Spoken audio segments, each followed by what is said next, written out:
Yeah, welcome back to the YouTube channel Malawian Cameras. Kulakulu tisanapitilire ndi ma update athu pakatali pano.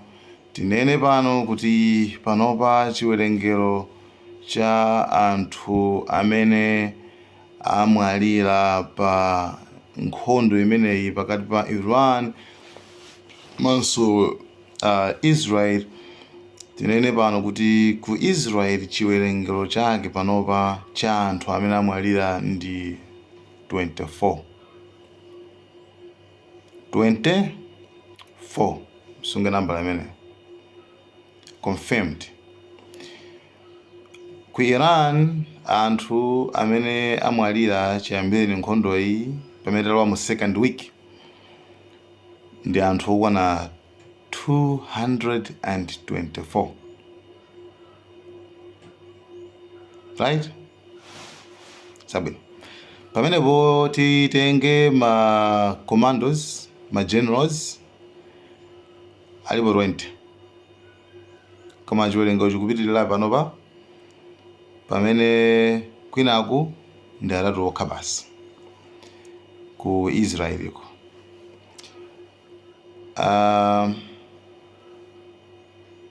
Ena onsewo ma civilians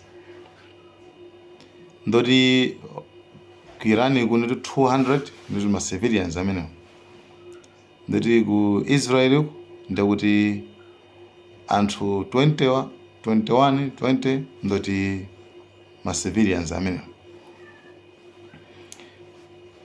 Anyway, Mulungu ndithu alandire mizimu yawo.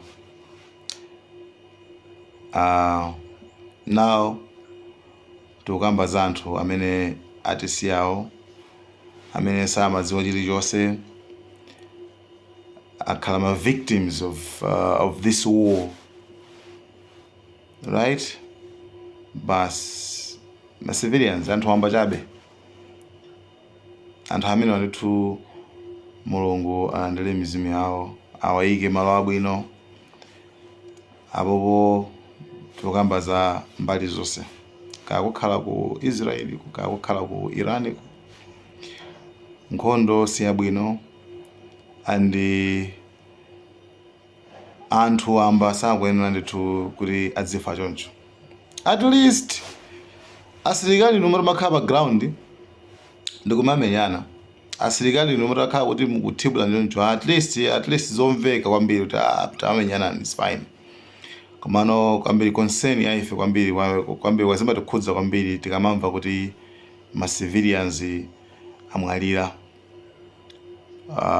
Pane podresi tikupatula either kakumbali khozana ndi Israel kakukhala ku Iran, koma as long as iwe ndiwe civilian ndekuti you've been a victim of this war imene zolinga zake akudziwa ndani wakewo. Ndiyebe mangufati peleka update imeneyo pakatali pano kuti tiziyenda limodzi. Paja Israel inayika anthu okwana 13 kuti anthu amene completely amwalire mwezi unowu, ndi zikuonetsa kuti chiwerengero chawo chikufika ndithu pa 7. Panopa chili pa 7. Anthu 7 ndithu awapanga assassinate awapha ndithu anthu 7 amenewa ku Iran. Koma commandos akuluakulu ankhondo amenewa, komanso sikuti apha iwo okhawo ndithu, amaphaso ma civilians same time. Anyway, simuzamva kwambiri kuti because nthawi zambiri simuzamva kwambiri kuti Iran ikulira kwambiri, mukutiphera ma civilians kuno, makuti I don't know why. Amango, because amadziwa kuti anthu samva, like like the world abanga ignore. Komano ku Israel kungoti ma civilian 20 wabano amene Israel amautsa nkhani kwambiri. No, Iran is targeting civilians, while we are targeting military bases. Izizo ndimbanga zimene timamva kwambiri. Komano mutha ndi nambala yo sikumachana 200 chakuti uku civilians 20. Anyway, muli masemo dziko ndilokondera ile. Ndiyeno timafuna tikambeso point yomweyo ya nkhondo mmene ndithu ikuyendera pakadali pano. Nkhondo ili nkati, Iran sikuponya paja Iran imapanga prefer kwambiri usiku anthu asagone yayi.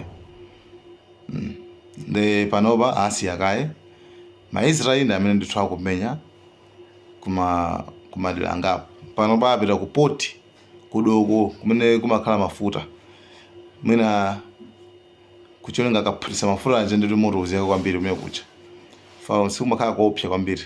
Nde I don't know ngati kumene konso kuli military base koma ndidoko ndithu lolandira mafuta lotumizira mafuta lotumizira mafuta maze tangamba kankhani kuza ndi China mmene imagulira mafuta ku Iran.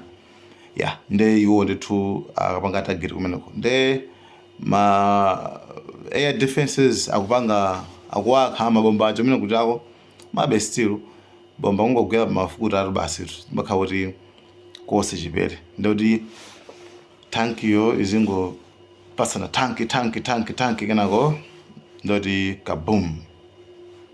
Nde zimene zikuchitika kumeneko analowaso mu Qum kumeneko ndithu kumene akaphaso wamkuluso inaso. Ndiyeno komabe kufa ma-Iranian kufa sikuti ndi chinthu choti iwo amachiopa mmene timopera ifeyo.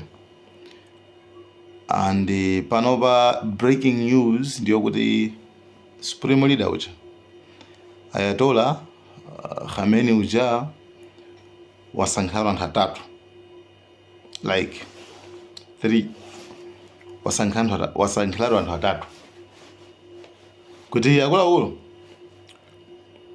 nkhondo imeneyi nditakhala kuti ineyo ndithu ndachotsedwa ndaphedwa. Ndikuti mwa anthu atatu amene wawa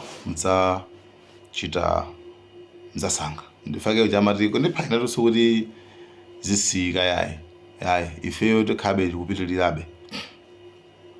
Nde muganize kuti munthu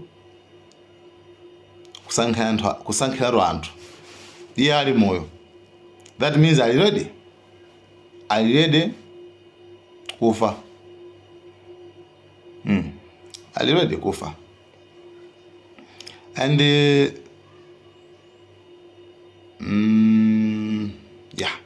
nkhani ndimene koma pabwera chiopsezo kuchoka kumene kosiyanasiyana kuna kuti mukapha supreme leader zikuvutani chifukwa pali anthu ambiri for iye ali ngati spiritual leader, right, ngati mtsogoleri wa zauzimu. Nde isilake pali anthu ambiri amene amamutsatira. Nde mukamupha ameneyo si iyeyo sali ngati mtsogoleri wa dziko la Iran yekha ali ngati denomination imene yoyo zili ngati mmene ali ngati example yabwino kuti mumvetse bwinobwino titha kutenga ngati mmene ali papa uja. Ndoti akhristu ambiri amapanga fonga ngakhale kuti ali ku Vatican, ngakhale kuti ali ku Italy, koma amakhala kuti anthu ambiri akumutsatira. Muona? Then nayenso chimodzimodzinso ali ngati chonchoso, right? Nde anthu achenjeza kuti zikuvutani chifukwa ameneyo kungoti manchosa moyo iyeyo ndi worldwide, ndi international. Anyway, muli mwasema breaking news ina ndino kuti Iran yapanga hack makameras aku Israel achita kumona Netanyahu manyumba ma security cameras onse akumaona anthu awa moti Israeli yachenjeza kuno kuti azimitse anthu makamera zawo komanso asinthe ma password ama CCTV ndi actually zimenezo ndithu zimene zikuchitika kumeneko nde tionebe kuti zikhale bwanji. Komanso Iran yonso yagwiraso ma spy okwana 20-30 ma spy amene amachita ndithu zinthu za kumatenga ma information kumaperekera chanchani awagwira amene ndoti anytime ndithu anyongedwa. Iran still sikusalenda. Iran ikupitirizabe ndithu kuyima nganganga ngati iyoyo andi ndithu anenetsa kulonza kuti ifetu ngati mufuna kuti zula kutipha ife tibenza ntchito.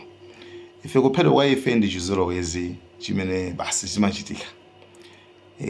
Ndi iya Israel ndithu Israel ndi kuchosale ndithu wala makomanda awo majenezo ndi akwachosa ndithu akuapha ndithu.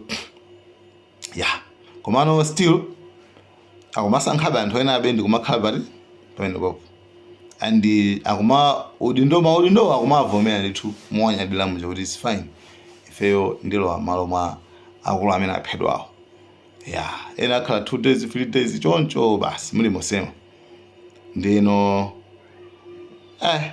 akulu zinazi zikuthamangirana sopano kuchikhulupiriro. Komabe usiku wapitawo ndithu I think tinakamba kale kumano Iran ndithu ku Israel inasakadza ndithu kusakadza kucha yetu ndiyebe statement ina sinatuluke imene angaone kuti kutsogolo usiku uno kuchitika njani. Mutu wina umene tingobwerezaso kwa amene mwina inakudutsani amene foreign minister wa Iran wakamba lero likona kuti sizingatheke kuti tikambirane ndi USA for USA ndi nzake wa Israel sitingakambirane ndi Israel sitingakambirane ndi USA akunama amenewo. Komanso sitingakambirane nkhondo ili mkati nkhondo iyime tizikambirana bwino. Ero akuluakulu nde apo umo ndimene tikuyendera pa nkhani yokhuzana ndi nkhondo pakati pa Israel komanso Iran. Nde guys, thank you so much. Ma update ena oteze kupatsirani bene. Thank you so much guys. Malawi cameras.